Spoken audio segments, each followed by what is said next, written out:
We begin this hour with a Fox News alert. Former President Donald Trump is set to plead not guilty today to 37 charges over his handling of classified documents found at Mar-a-Lago. The city of Miami ramping up security as police brace for large protests.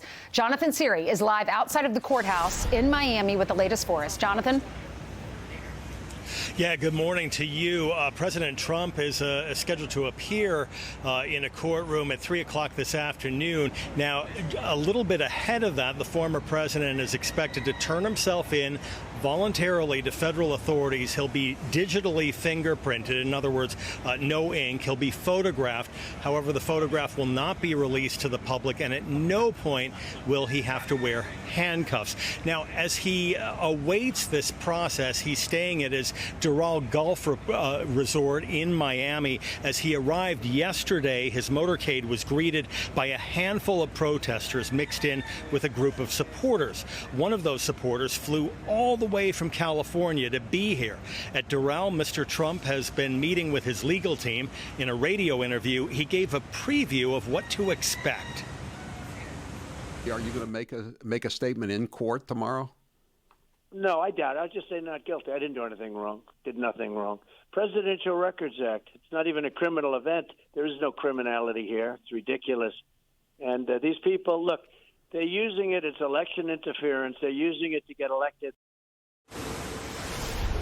According to an ABC News Ipsos poll, 47% of American adults believe the charges against Mr. Trump in this case are politically motivated. 37% do not. But the same poll found 48% believe the former president should have been charged with a crime in this case. 35% do not.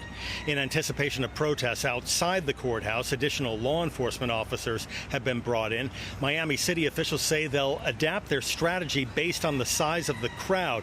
They say they're prepared for 5,000. They say they're prepared for 50,000.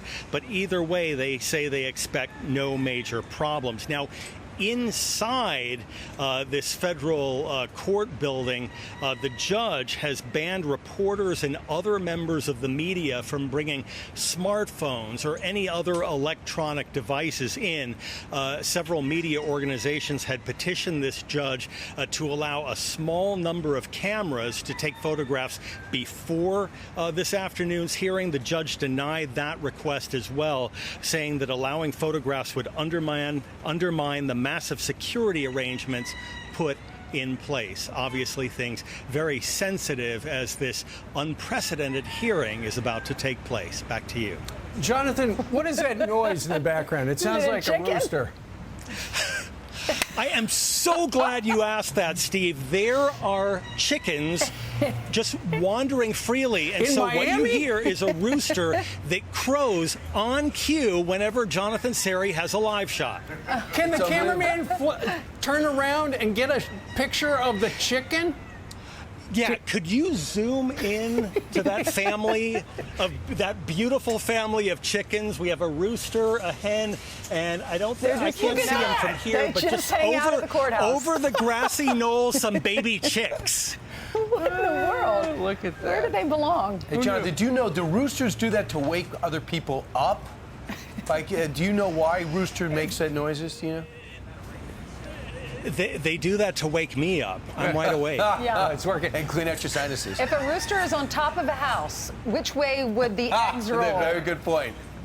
Well, if it was a rooster, there would be no eggs. Roosters don't lay eggs. That's right. When I was here over the weekend, some of the chickens were gathering around the Chick-fil-A a block from here, but then I realized it was Sunday. They were safe. This is another more exclusive details you're only going to get here on the Fox and Friends show. Thank you, Jonathan. How did we go from a Trump indictment to the roosters and Chick-fil-A jokes? Yeah, no kidding. I'm Steve Ducey. I'm Brian Kilmeade. And I'm Ainsley Earhart. And click here to subscribe to the Fox News YouTube page to catch our hottest interviews and most compelling analysis.